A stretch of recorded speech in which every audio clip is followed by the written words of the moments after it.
Hello folks, good, always do this, afternoon. Welcome to IWM Duxford, where things are heating up. The lecture's just got airborne. I'm in a sort of state of flapping because we just had a bit of a rain shower go through. I'm hoping that will be the last for a while. I'll take one at the end of the day when I'm packing up if I get a break from it during the flying display. I think I'll probably start taking clothes off. Not too many. So expecting a lovely flying day this afternoon. I've got Ben Donnell commentating, just me doing the live production. So cut me some slack. Am I even in focus? Near enough, I would say. Near enough. So I'll hand over to Ben, I think, and get cracking. We might as well. We're pretty well getting on with the flying, which is due to start at 2 o'clock. Electra just got airborne for its slot, which is kicking off the flying. And I can see the Catalina, so I'll hand you over to Ben. I'll check in during the flying. The operation of airworthy aeroplanes from Duxford who've got a presence in the ground displays and who'd be very pleased to see you. Paul Ford has got his replica Fokker triplane, not sure about the SE-5A, just in front of Hangar 2. The Aircraft Restoration Company and Aerial Collective have got their Lysander outside today, just behind the tower. And the Blenheim Society are also open for business with their stand at Building 66, behind the row of historic hangars. You'll find them, that being the building often nicknamed Blenheim Palace, where the Blenheim's restoration to airworthy condition took place.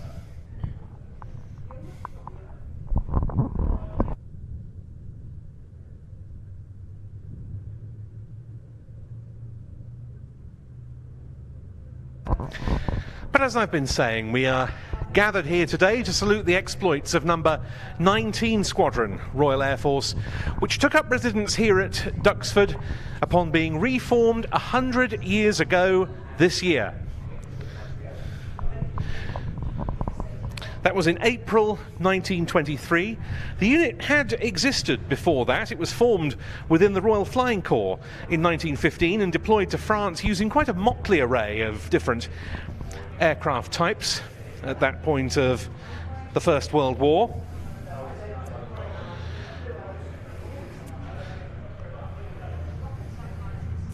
When it took up residence here, the unit had been disbanded for 4 years, having been one of the many flying squadrons of the then newly formed Royal Air Force that was decommissioned in the enormous drawdown of the British military in the wake of the Great War.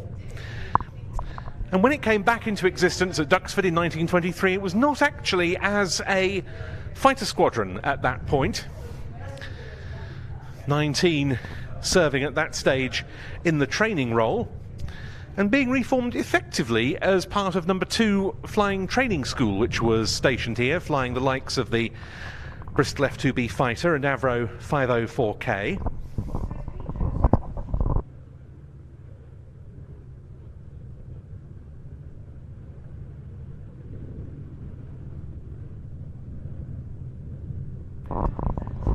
It was on the Sopwith Snipe that number 19 Squadron first operated at Duxford. Moving on to the Gloucester Grebe, the Armstrong Whitworth Siskin and the Bristol Bulldog in turn, having assumed the fighter role in 1924, which means next year will mark the centenary of Duxford first becoming a fighter station, the role for which this aerodrome has become so renowned over the years. Then in 1935, 19 was selected to fly the RAF's first examples of a new biplane fighter, the Gloucester Gauntlet. We'll hopefully have a chance to see that aircraft's successor and development, the Gladiator, on display later on.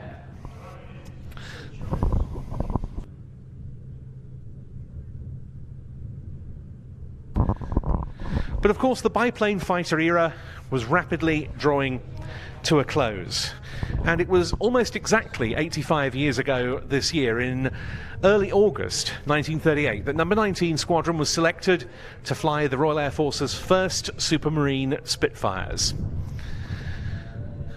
The Spitfire era got underway here with the first delivery being undertaken by the great Supermarine test pilot Geoffrey Quill.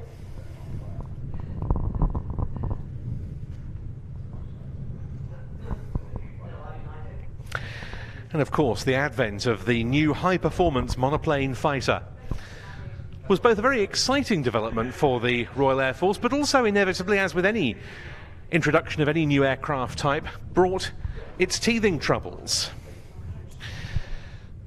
Nonetheless, the pilots were thrilled. One of them, Sergeant George Unwin, had flown gauntlets here from August 1936 onwards, and he told an IWM researcher in an interview in the 1990s, "I'll never forget the first time I saw a Spitfire. There were no pilot's notes in those days. All we were given was a quarter sheet of paper with the climbing speed, stalling speed, and cruising revs. That was about it. We were flying gauntlets where virtually nothing moved except the throttle. No hood, no undercarriage, no flaps." That's just one indication of the step change that the advent of the Spitfire represented. And it was on the Spitfire that number 19 Squadron went on to continue to be stationed at Duxford until finally the unit left for pastures new in August 1941. It should be said that the Squadron had spent quite a bit of the Battle of Britain period in particular just down the road at Foulmere, which was Duxford's satellite station. And as such, it was one of the units that formed part of the Duxford wing, the concept advocated by Douglas Bader during the Battle of Britain, the merits or otherwise of which are still fiercely debated to this day.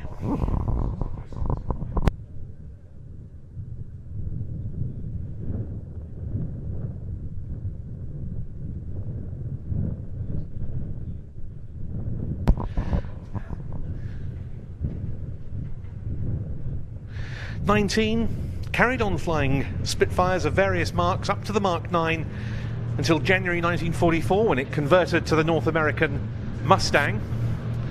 This as the Catalina rolls down the grass.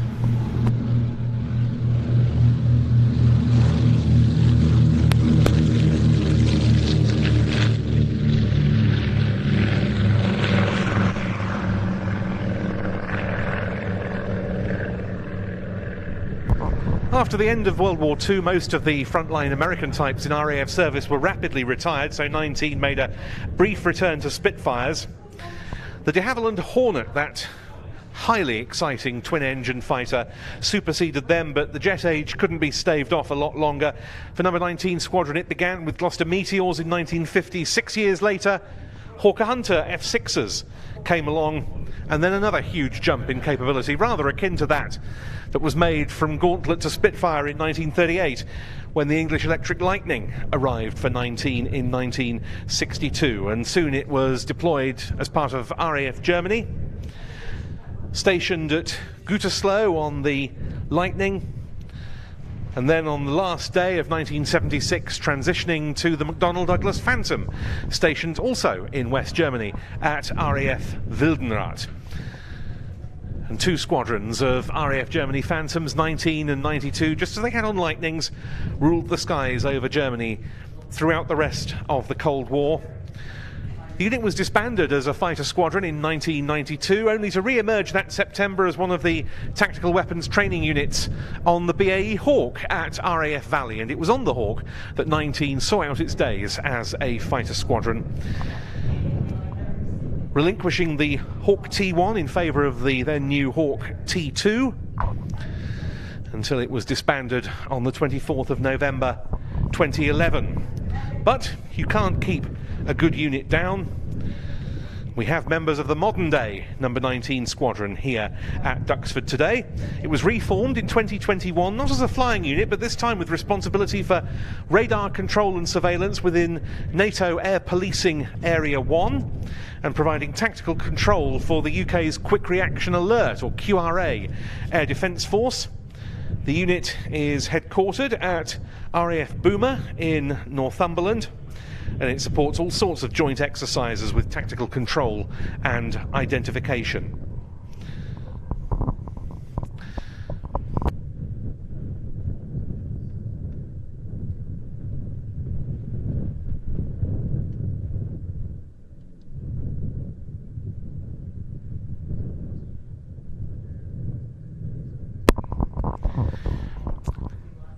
In many ways, Duxford has continued to be the home of the Spitfire ever since 1938 in large parts of its history, particularly now with the plethora of Spitfires available in the modern day warbird scene.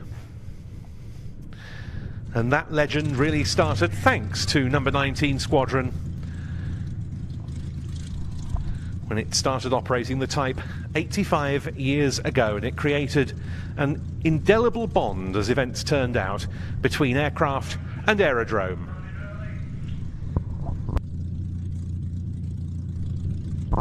We'll be returning to that theme at the end of today's programme when we hope to see a trio of Spitfire Mark 1As. But we're now looking out for our first display item of this IWM Duxford 19 Squadron flying day for 2023. Great to have you all with us here. Hope you're having a lovely day and hope you enjoy the next hour and 20 minutes or so of flying, including examples of some of the most exquisite historic aeroplanes on the display circuit.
And so if you look out to your right towards the American Air Museum and Land Warfare Hall end, the western end of the airfield, our first two aircraft are running in a loose formation, but not a combination we've seen in the skies before, leading them through from plain sailing, the consolidated PBY-5A Catalina, and trailing it from Fighter Aviation Engineering, the Lockheed 12A Electra Junior.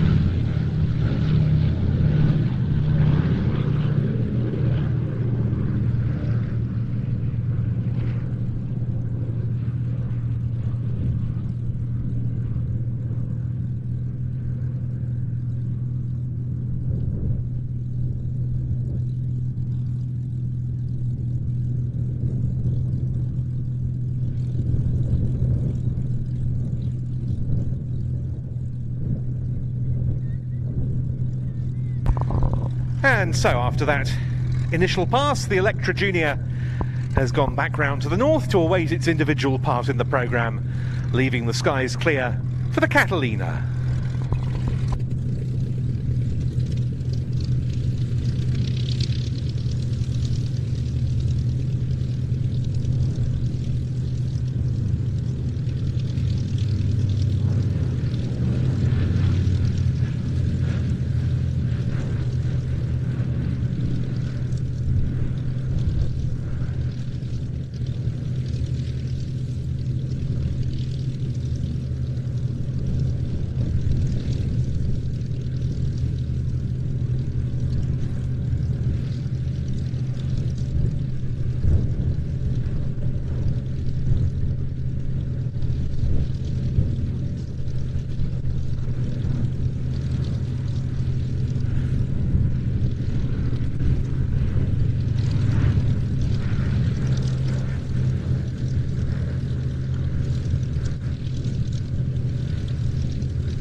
Such a stately and elegant design, the Catalina, and one that was very advanced when it first appeared in the mid-1930s, having been designed as a new patrol bomber for particular use by the US Navy in the Pacific.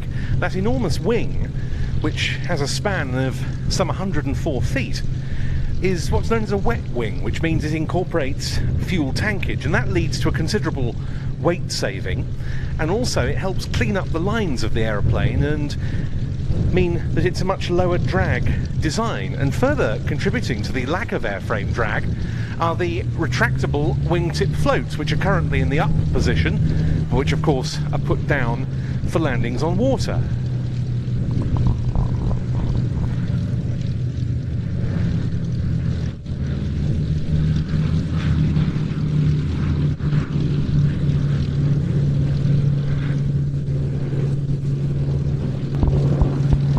The first Catalinas were pure flying boats, with a simple beaching gear being used to take the aircraft to and from land. But later this PBY-5A model came along, A for amphibian, further increasing the aircraft's versatility, used in all theatres of World War II, and some legendary operations ensued. With the RAF, it was one of the types that was so crucial in bridging what was known as the Mid-Atlantic Gap, or the U-boat gap, in the middle of the North Atlantic, an area where German submarines posed a huge threat to the vital Allied supply convoys that were coming across the ocean. Supported those German submarines by the Focke-Wulf FW-200 Condor maritime strike aircraft. It was an area of sea that was out of range of existing land-based aeroplanes. The Catalina helped change that, and it was one of this aircraft's prime contributions to the war effort, certainly as far as its use by the RAF was concerned. This one based here with plain sailing in the colours of an OA-10A model used by the US Army Air Forces from Halesworth in Suffolk as an air-sea rescue platform late in World War II, and it was flown today by Matt Dearden and Jeff Boyling. But now, here comes the beautiful form of the Electra Junior.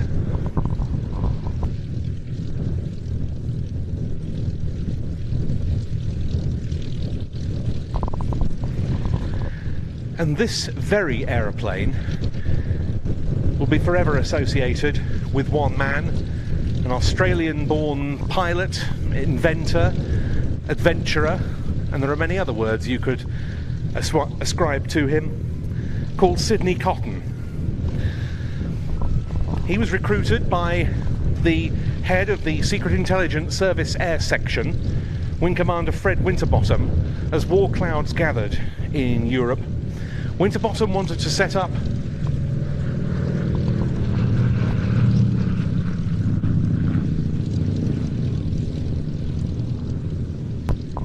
a new SIS aerial reconnaissance operation to help plug the gap that was left when traditional sources of intelligence from ground-based means dried up.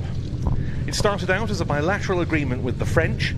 The choice of an aircraft platform fell on the very high-performing Lockheed 12A.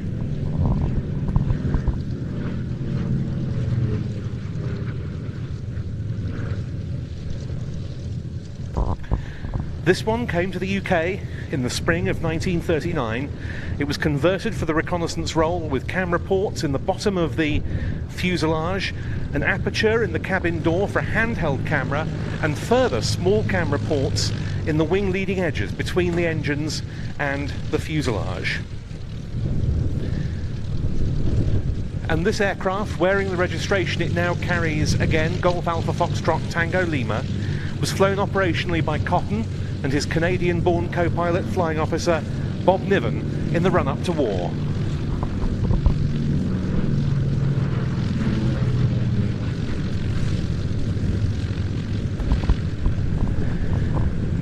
It conducted clandestine photography of military sites in the Italian Empire and off the North German coast, as well as over Germany itself, though there's no evidence to back up assertions that the camera ports were operated remotely from the cockpit with high-ranking Germans flying in the aeroplane with Cotton.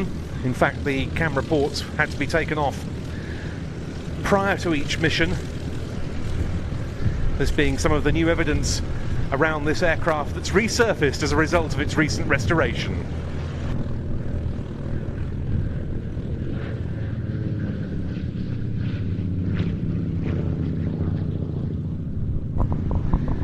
Perhaps most famously, several times this aircraft flew to the historic Tempelhof Airport in the centre of Berlin on business associated with Cotton's cover story as the representative of a manufacturer of camera film.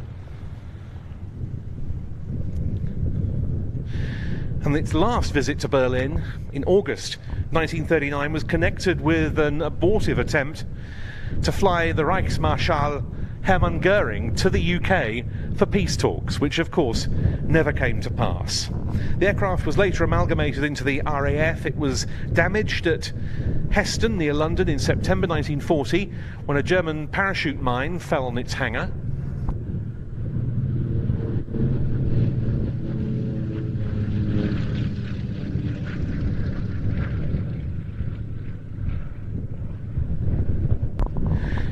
It went back to the United States for repair. It didn't come back to the UK until 2020, having been acquired by Fighter Aviation Engineering. This for its restoration by Air Leasing at Sywell, which was concluded with the first flight on the 27th of March this year. This was one of several Lockheed 12s associated with Sidney Cotton, who owned a number of these airplanes post-war as well.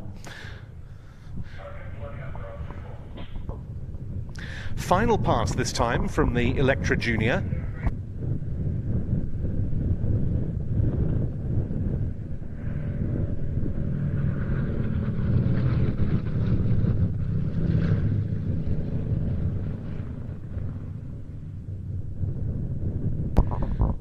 And in fact, the records of RAE Farnborough in 1940 show that at least one of the Lockheed 12s, which was stationed there for a time in support of Secret Intelligence Service operations, actually visited RAF Duxford, though not this very aeroplane at that time. A beautiful addition to the historic aeroplane scene in the UK. And as it turns downwind to land, we're going to get the two Hawker Hurricane 1s into the air shortly, followed off by the two de Havilland Canada Chipmunks. And the Hurricanes are about to roll.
and the two Chipmunks heading into the air after the Hurricanes.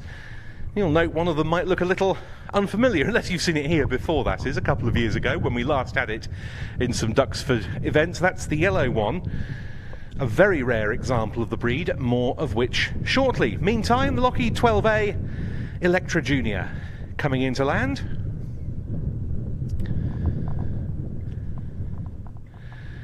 And at the controls for that very elegant display was the man who conducted the post-restoration test flying of this aeroplane, Pete Kinsey, who had Anna Walker in the cockpit with him.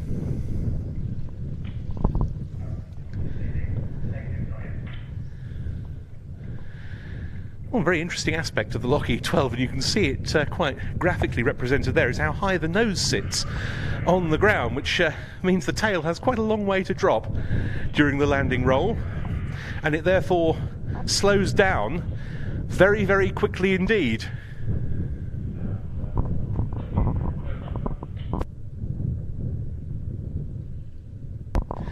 It'll be heading straight back across the grass to its parking slot.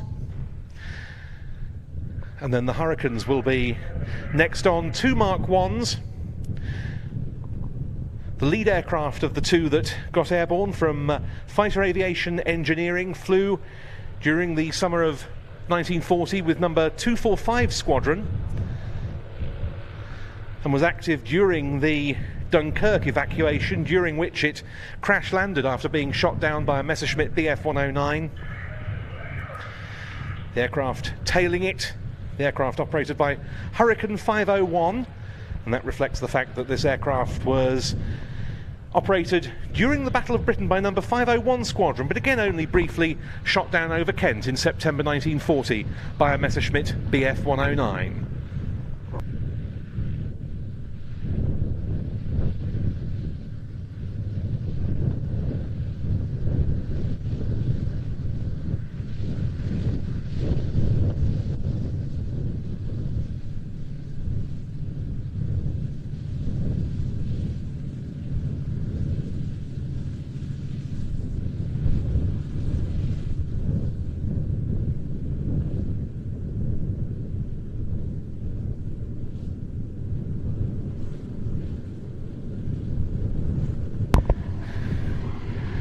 So if you look high and to the left, in come the Hurricanes.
Well, that was Hurricane V7497, the X-number 501 Squadron aircraft.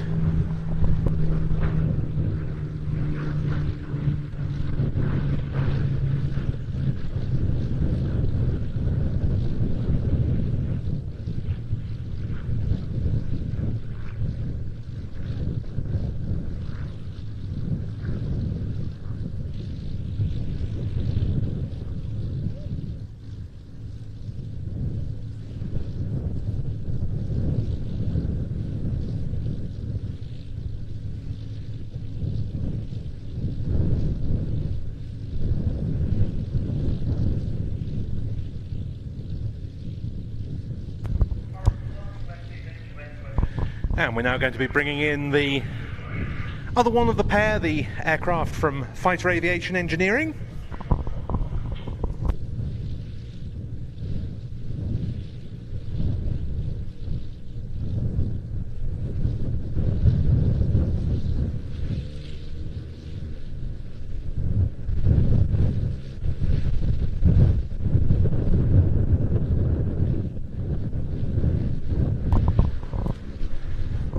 Of course, it wasn't just Spitfires that held sway during the Battle of Britain. At RAF, of many units spent different periods of time at this airfield as well, not least as part of the Duxford wing, with Douglas Bader, the instigator of that concept, serving here on number 242 Squadron.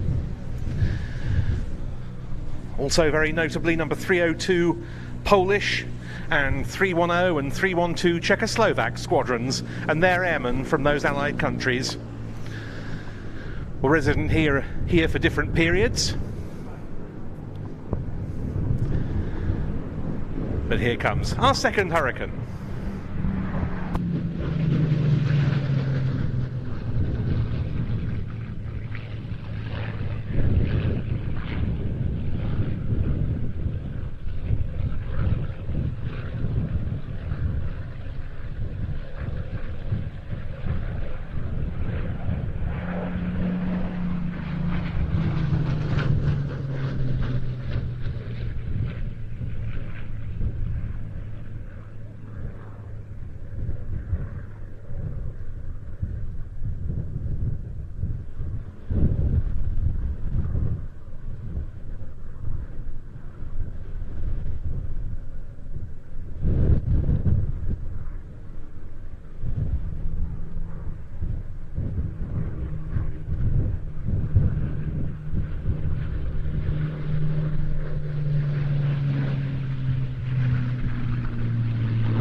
And final pass coming up for the Fighter Aviation Engineering Hurricane.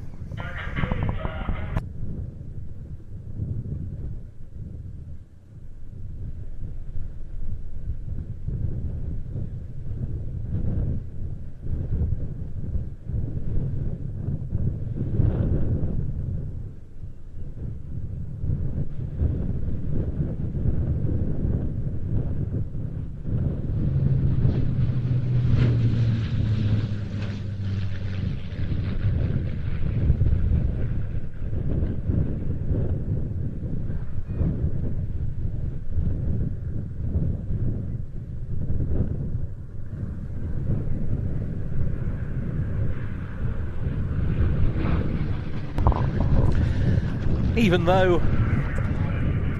the Hurricane had no part in number 19 Squadron's history that we commemorate with this flying day, it really wouldn't be appropriate to have such an event without examples of the Hawker fighter, given that they shared so many operations with number 19 Squadron's Spitfires during 1940. The Hurricane gaining increasing recognition with the growing numbers of airworthy examples now available in the UK. We should see several of them at our Battle of Britain Air Show this September.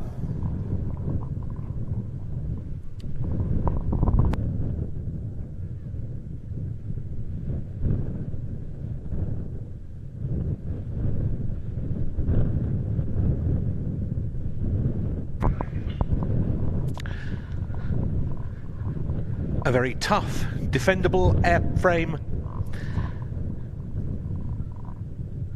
a reliable and steady gun platform, and an aircraft that, of course, made the greatest contribution of any single type to the success of Royal Air Force Fighter Command during the Battle of Britain.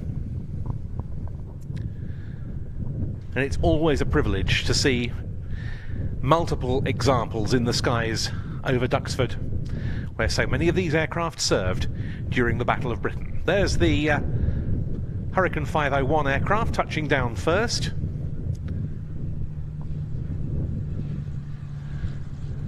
Being flown by Peter Kirkpatrick.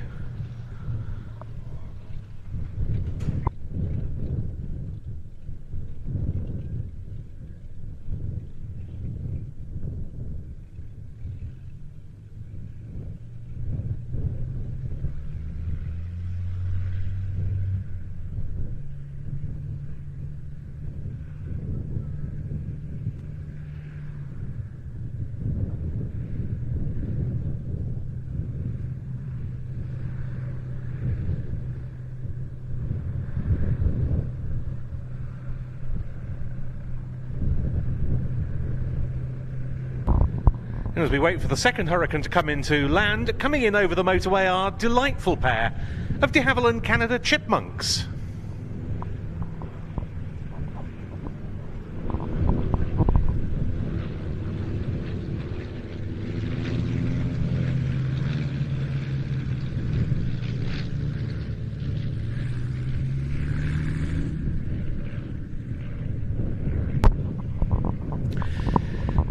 And this is a rather uncommon pair of Chipmunks, because the lead aircraft, the red and white one, is a familiar ex-Royal Air Force Chipmunk T-10.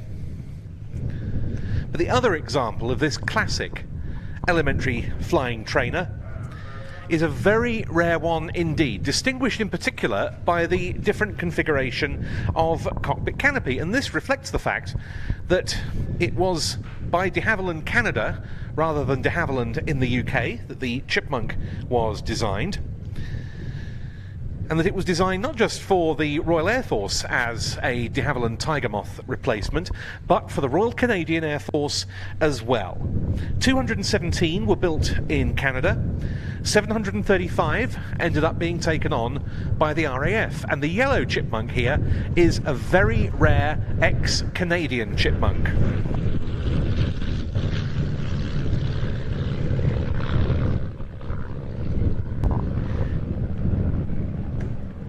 It's known as a Chipmunk Mark II. It's a DHC 1B-S5 model, for those of you interested in such things. And it's very different to the RAF aircraft, and not just because of that unframed bubble canopy. The cockpit and instrument layout differ significantly, so does the seat. It's also fitted with a T-shaped throttle, which is rather more akin to the sort of throttles pilots would find in the North American T6 Texan or P-51 Mustang. And the overall feel of the cockpit is described as being more American. This aircraft was prepared to fly in the UK by Vintage Fabrics at Audley End, near Saffron Walden, which is where both these aircraft are based, in fact. It's owned by Mike Scanlon, and it made its maiden flight on the UK Civil Register in May 2021, and it's thought to be the first of this variant ever to fly in Britain. And I don't think we've seen it back at a display since 2021, so it's very nice to see it here. The aircraft leading is a very early surviving Chipmunk, which was built by the de Havilland plant at Hatfield in Hertfordshire in 1950.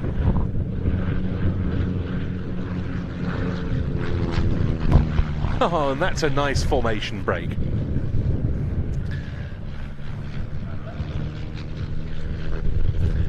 Really showing us there something of the crispness of the Chipmunk's handling.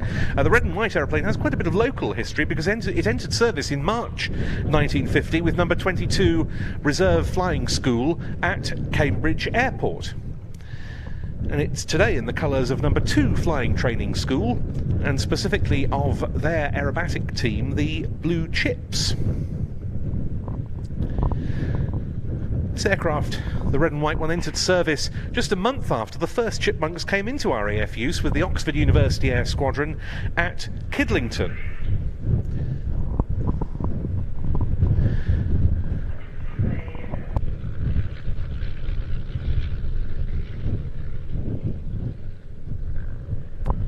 And now we've got the roles reversed with the yellow aeroplane taking the lead.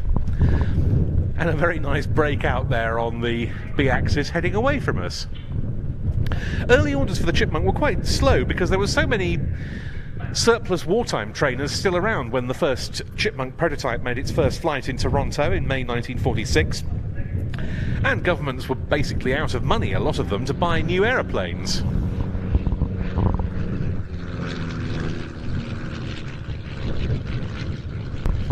But soon they picked up, and it became one of the great trainers in RAF history, rivaling the Tiger Moth.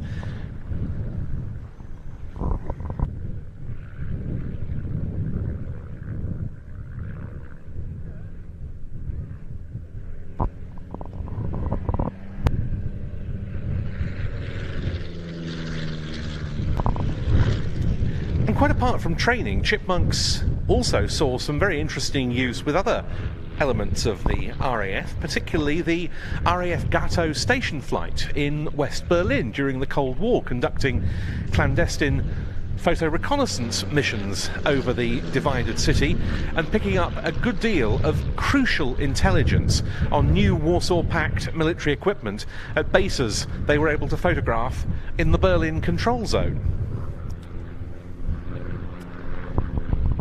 Chipmunk was retired from what you might call regular RAF service in 1996, when the last ones were retired by the Air Experience flights, giving air experience to members of the Air Training Corps. The Army Air Corps carried on flying its Chipmunks until 1997. Chipmunks were used by all 3 of the main UK flying services.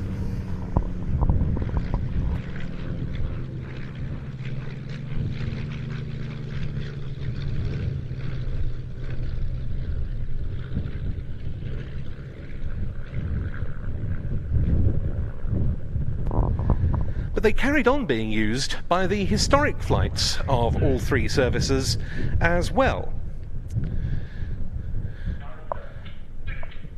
And today, the RAF's Battle of Britain Memorial flight still has 2 Chipmunks on the military register, used as tailwheel trainers and for continuation flying purposes.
And chipmunks, just like tiger moths and in the advanced training role Harvards, still much in demand as tailwheel trainers today.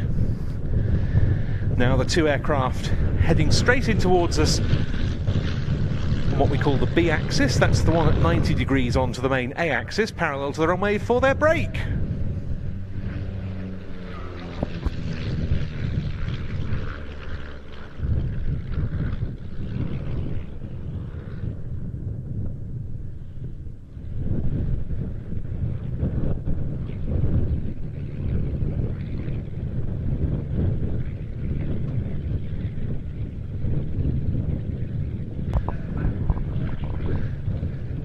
And quite apart from their operation by private owners and so forth in the civilian world, chipmunks, would you believe, are still in service with a major military air arm. The Portuguese Air Force has used chipmunks for many years. Some of them were built in Portugal, and they're still in service with its Air Force Academy. You just can't keep a good trainer down, and the chipmunk is an absolutely outstanding trainer.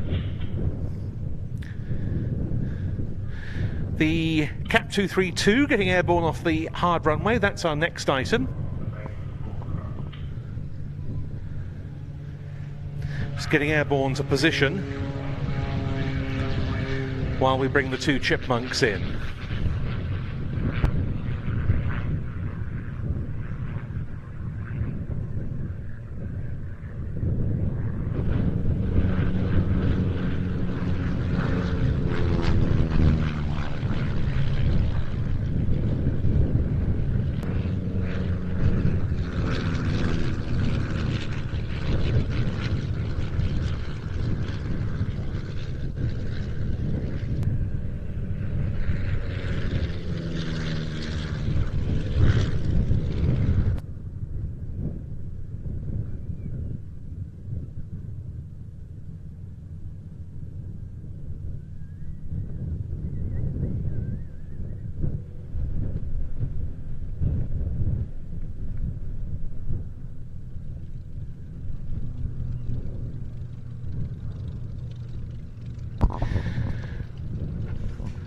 Now, it's pretty windy for all of us here on the ground at Duxford today.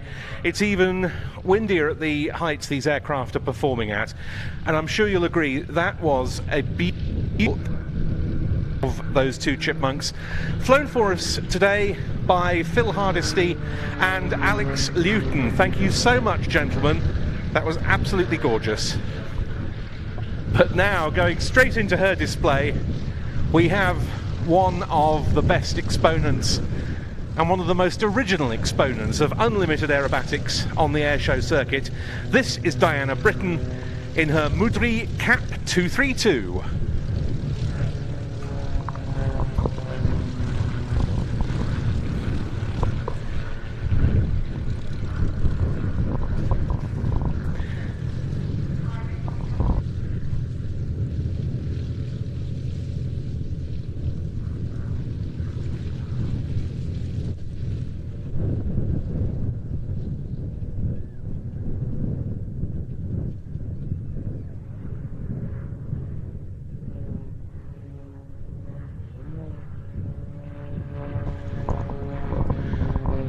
This absolutely wonderful French-built competition aerobatic aircraft, which was the mount for many years of France's national competition team, the Équipe de Voltige, at major tournaments around the world.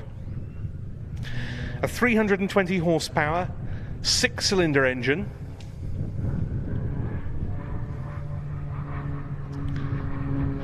And of course an airframe that is stressed to very high levels of G tolerance, and a very interesting airframe in terms of its construction, because the fuselage is a composite of wooden and carbon fibre, and the wings are carbon fibre, so the weight is kept down, but it's very strong and very stiff. It's no wonder that this aeroplane has won so many championships at domestic and international levels around the world, and not least on the British aerobatic scene in the hands of Diana herself.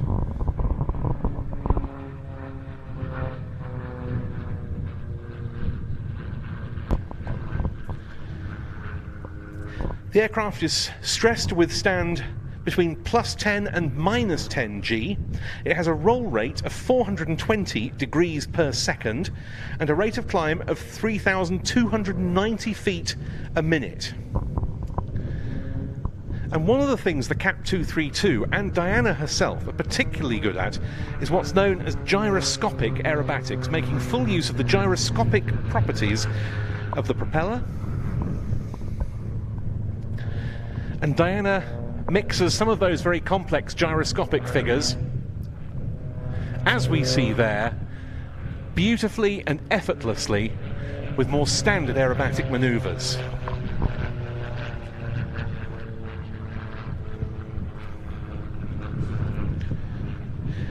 She started flying in 1980 with a trial flying lesson, and she decided the following year to embark on a career in competition aerobatics, moving up through the different levels of the discipline and moving up through different aircraft. And when the World Aerobatic Championships came to the UK in 1986 for the first time in 16 years and were held at South Cerney in Gloucestershire, Diana was part of the British team and the first woman to compete as part of the team also since 1970. She went on to fly in the British aerobatic team at European and World Championship level for another 10 years, of which she spent 4 as team captain.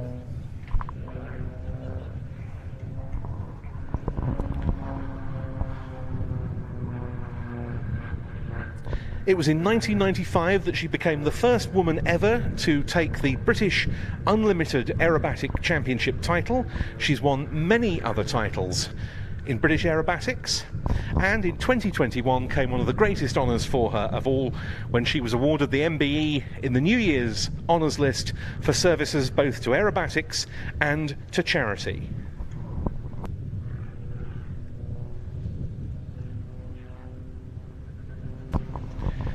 And she's done a great deal to support other pilots on the display scene through her mentoring, through from standard to advanced level aerobatics and helping them get their display authorizations as well.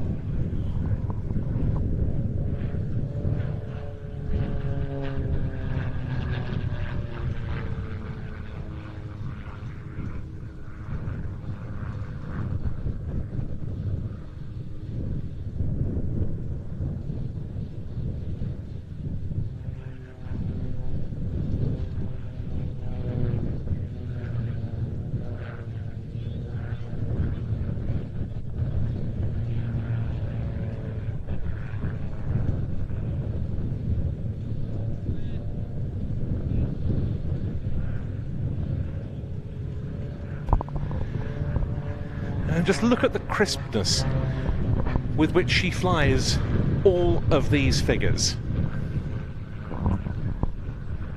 We saw it there as she performed hesitations on the down line.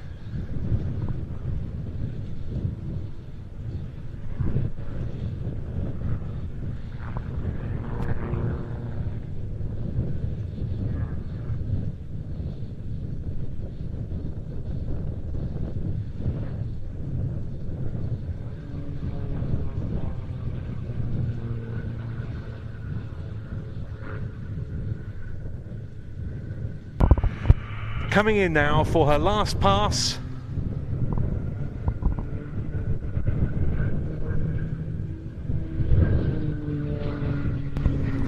But no standard last pass, a hesitation roll, and then pulling up.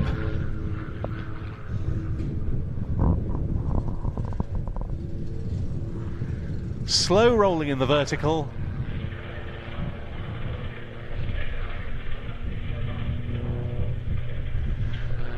Topping out, and they're performing further aileron rolls as she heads away.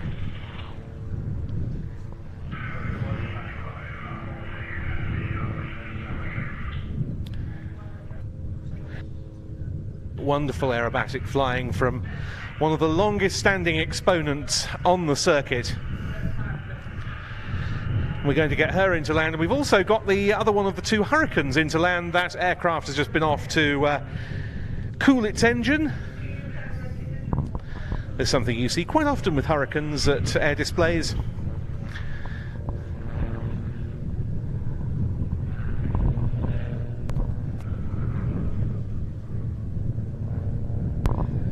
But yes, Diana coming round first to land.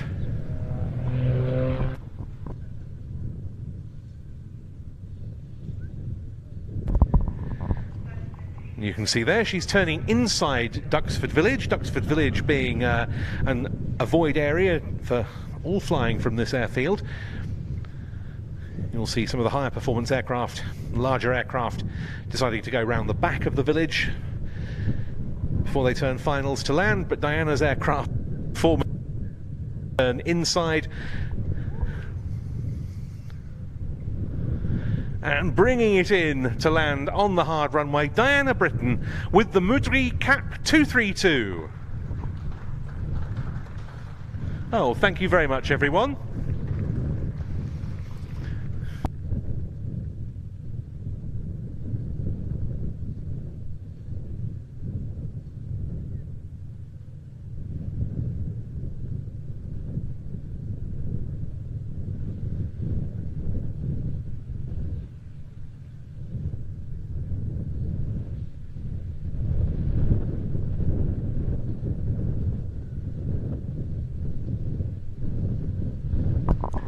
Well, all of the remaining aircraft in our programme have now started up, and 2 of them have taxied as we come towards the end of this 19 Squadron flying day in the most appropriate manner possible.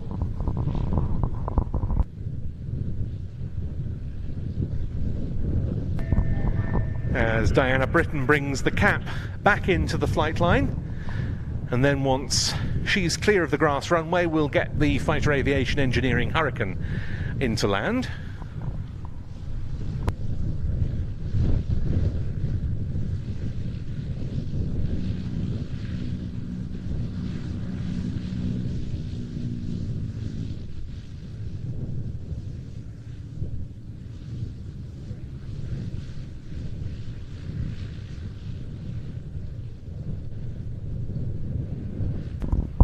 While I have a moment, quite apart from hoping all of you here are enjoying this lovely flying display, hello to those of you watching at home on the Planes TV live stream of today's event, and thanks to Planes TV for their assistance here today.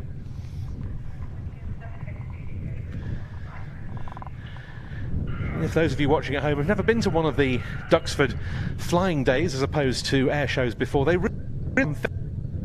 ended, we have 2 flying events here between now and the end of the season and our main Battle of Britain Air Show in mid-September. Those 2 flying events being the Duxford Flying Evening, that's the next one on Saturday the 26th of August, so a fortnight from now.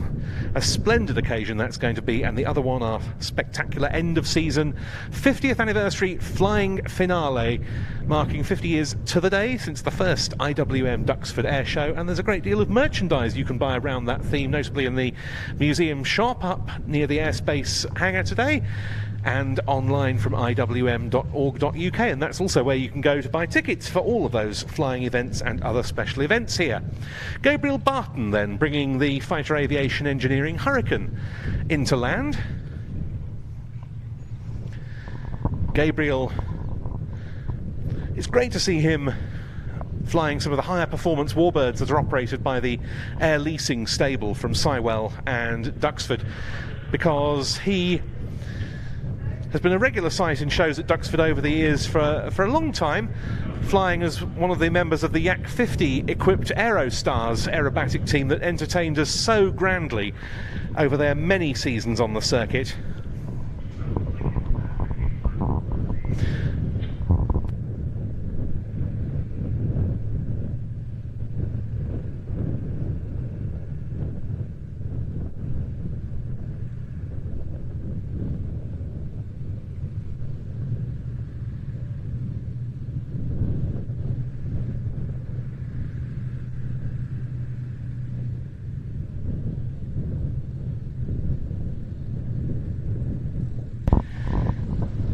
But on this day that we use to commemorate number 19 Squadron, it's appropriate we should see the fighters of 1940 in strength. Here go two more, the Gloucester Gladiator and the Curtiss Hawk 75.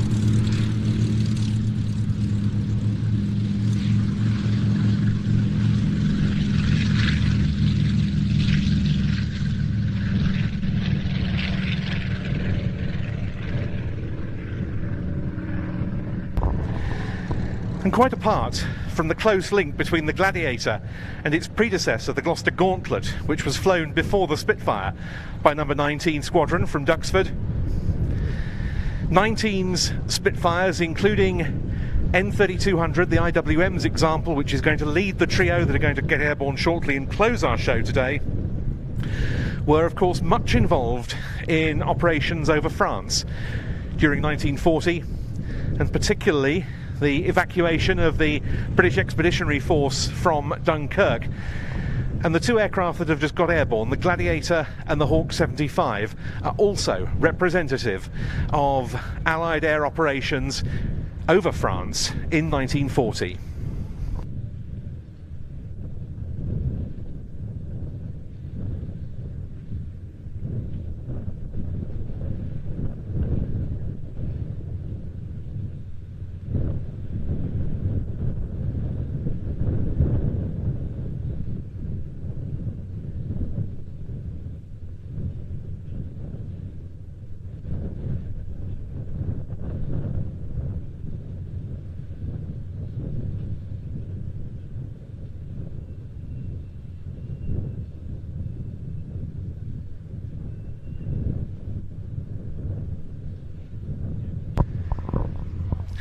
And that east is such an evocative sight. 3 Mark I Spitfires, one of them in the colours that it wore in 1940 with number 19 Squadron, lined up and ready to go off Duxford's grass. There's little about the backdrop that's changed.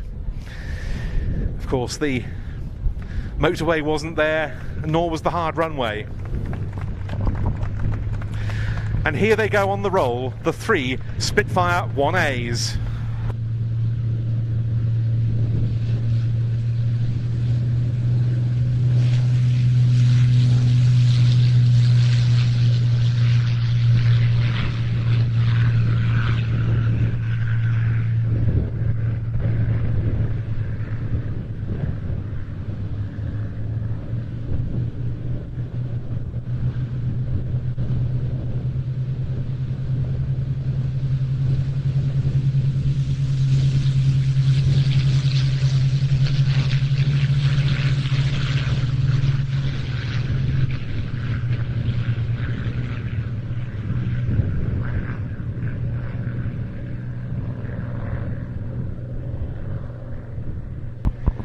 The IWM example, at 19 Squadron combat veteran, albeit briefly, from 1940, leading off the 2 aircraft owned by Comanche fighters. And a sight redolent not only of 1940 but also of 1938, when the first Spitfires were delivered to RAF Duxford that August for use by number 19 Squadron.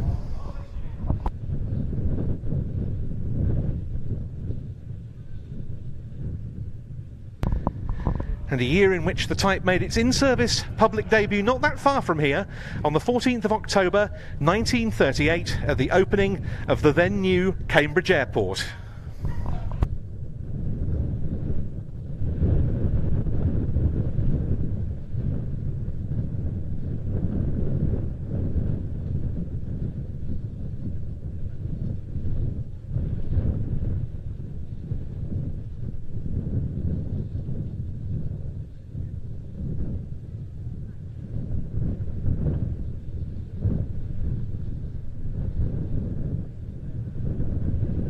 But now in from the left, the Gladiator and the Hawk.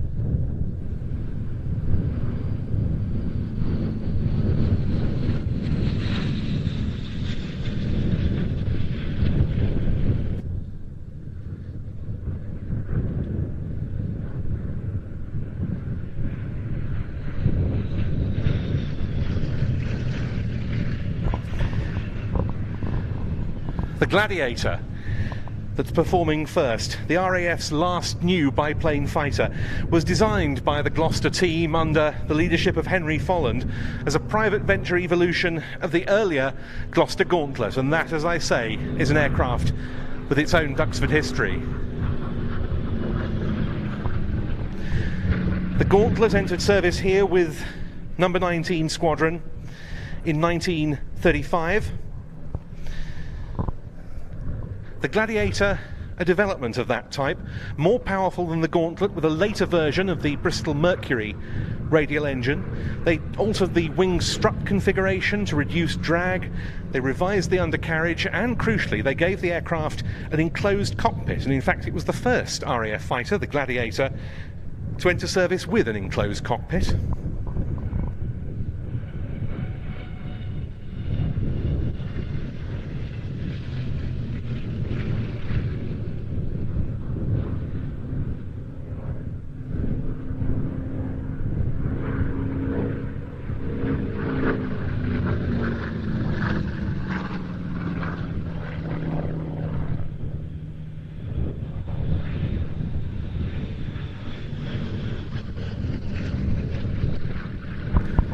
But we see it paired here with the Curtiss Hawk 75A1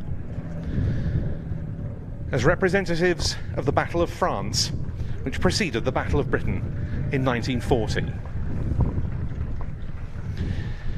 There were 4 RAF units operating Gladiators when war broke out in September 1939, and 2 of them were sent to France. All of their aircraft, however, were lost within 10 days of coming up against the Germans in May 1940.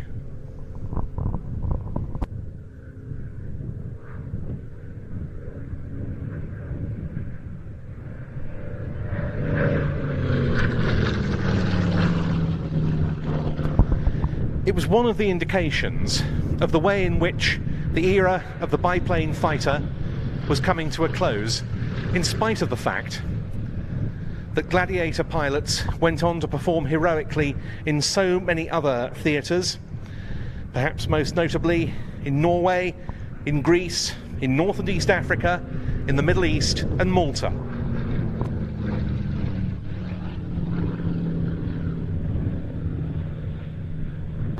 As for the Hawk 75, the monoplane with it, this was perhaps the best fighter available to France's Armée de l'Air when war broke out in 1939.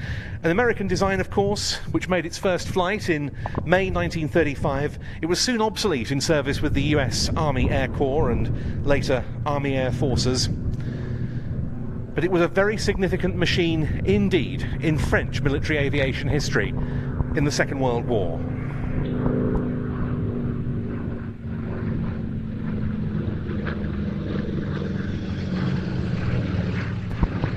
This throaty Pratt & Whitney Twin Wasp radial engine fighter with just over 1,000 horsepower became one of the standard Armée de l'Air fighters, alongside the homegrown Morin-Saunier MS-406 and Dewatin D520, and the first Allied aerial victories on the Western Front of World War II involved French Curtiss Hawks shooting down German Messerschmitt F-109s on the 8th of September 1939.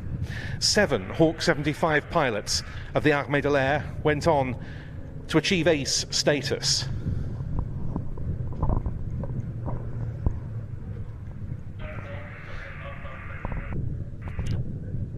Aeroplane.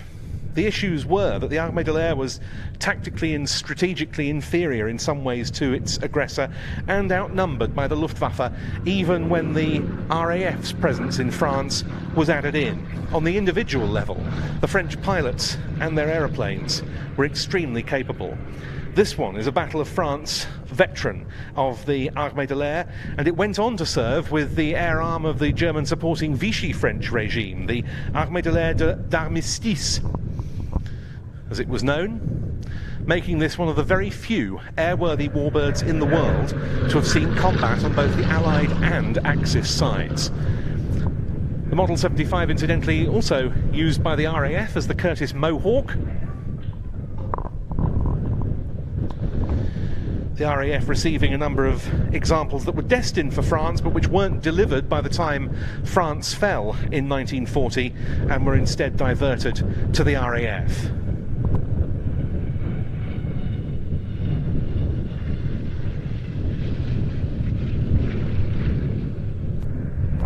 Both of these aircraft part of the outstanding fleet belonging to the Duxford-based fighter collection.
Gladiators themselves were stationed in small numbers at Duxford, notably with the Air Fighting Development Unit, an evaluation organisation that was stationed here post the Battle of Britain and had many different types, fighter, bomber and second line, pass through. What a beautiful example, this Gladiator 2 from the fighter collection, which was demonstrated for us by their chief pilot Pete Kinsey with his usual flair. And you can see there he's taken advantage of the ability to angle off across Duxford's grass to get as much as possible into wind on landing.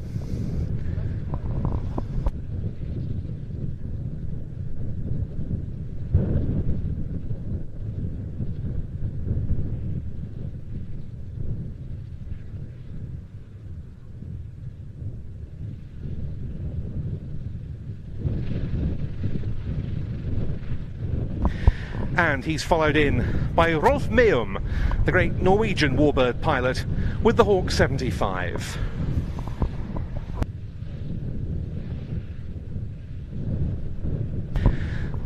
But now it's with the aircraft most associated with this aerodrome that we conclude our programme today. Introduced to RAF service here with number 19 Squadron in August 1938, 85 years ago this month. And what an advance it was over the Gloucester gauntlets that came before. By the time of the Munich emergency that really illustrated that war clouds were gathering over Europe in 1938, just 3 Spitfires and 9 gauntlets were on the strength of number 19 Squadron. They were put at readiness with pilots sitting in there. One of the unit's pilots, Sergeant George Unwin, said, "We never did take off, of course, but I often wondered what would happen. By the time the gauntlets had got to the boundary fence, we would have been halfway to the Wash or something. We sat there solemnly, waiting for the word to go, but it never happened." When it did happen, with the outbreak of war the following September, number 19 Squadron was fully equipped with Spitfire Mark 1s. It didn't see action for some time. Its first kill was scored against a Luftwaffe Junkers Ju-88 on the 11th of May 1940. But then the unit was thrown first into the Dunkirk evacuation and then the Battle of Britain. Here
That was the last pass for the two Comanche Fighters Mark 1s, but now, appropriately enough, centre stage taken by the IWM's number 19 Squadron veteran Spitfire N3200. An aircraft which went into action on the first day of Operation Dynamo, the Dunkirk evacuation, the 26th of May 1940, in the hands of number 19 Squadron's commanding officer, Squadron Leader Geoffrey Stevenson.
No matter how often we see Spitfires over Duxford, and no matter in what quantity, and we'll see very many of them in the air here on Saturday the 16th and Sunday the 17th of September for our Battle of Britain Air Show, the sight of those 3 Mark 1As flying together never ceases to stir the soul and to conjure up the thoughts of those difficult days in late 1939 into early 1940. A period typically well. The last of the trio we saw there, the IWM's own Spitfire, which, as I said, went into action on the first day of the Dunkirk evacuation, the 26th of May 1940, in the hands of Squadron Leader Geoffrey Stevenson. That was both its first and its last mission. He was shot down by a Junkers Ju-87 Stuka. He shot down a Junkers Ju-87 Stuka dive bomber. He himself was then shot down by a Messerschmitt Bf-109, crash landing that Spitfire on a beach at Sangatte, being captured and spending the rest of the war as a German prisoner. He carried on flying after World War II, but lost his life in a flying accident in the United States while undertaking a test flying program in 1954. The Spitfire was recovered from that beach near Sangatte in the 1980s and later subjected to the restoration that's produced the beautiful flying example we see today. That restoration took place fittingly here at Duxford, and in honour of Geoffrey Stevenson, the man who flew that Spitfire into action on that one occasion in May 1940 with number 19 Squadron, the new hangar of the Aircraft Restoration Company near the motorway end of the airfield was named the Stevenson Hangar.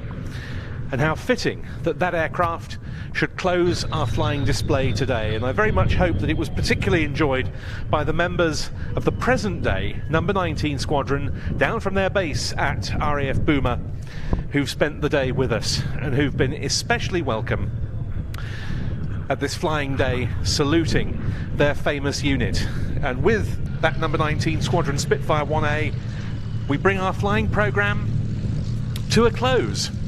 We'll just wait for it to come in and land before saying thank you to the 3 pilots who flew that exquisite Spitfire sequence at the end of the show. Before it does so, thank you very much to all of you for coming to join us at this flying day today, which was another sellout.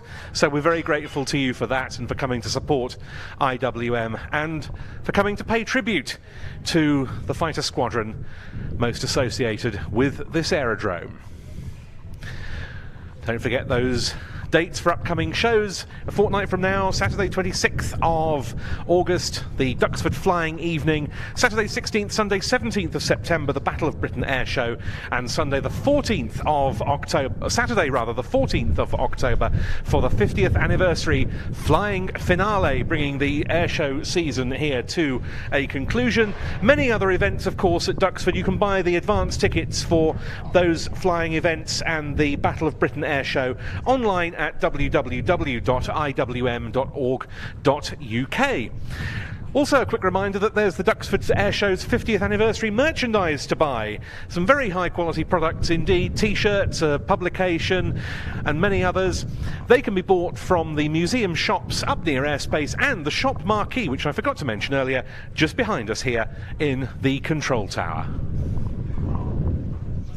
In comes that final Spitfire then, N3200, the only flying aircraft in the Imperial War Museum's own collection, operated from here by the Aircraft Restoration Company. In the 2 Comanche fighters, Spitfire 1As, the ones that landed earlier, were Stu Goldspink and Brian Smith, and bringing the show to a close for us with that spellbinding solo, the chief pilot of the Aircraft Restoration Company, John Gowdy. And with that, we finish the show here today, our number 19 Squadron Flying Day. It's been a pleasure to share it with you. Thank you so much for your attention all day. And from me, Ben Dunnell, goodbye, have a safe journey home, enjoy the rest of the day here at Duxford, and enjoy the rest of the weekend. We look forward to seeing you back here soon. Goodbye from us all.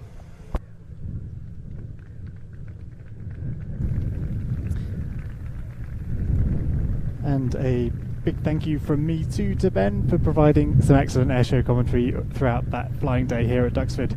If you're wondering whose voice this is, hello, my name's Ian. I've been behind the camera today, pushing the buttons and hopefully giving you some entertainment on this Saturday afternoon. Thank you so much for tuning in. If you've enjoyed what you've seen, do give the video a like and do subscribe here on YouTube. We do, as may be obvious, do this fairly regularly, as you see on the channel.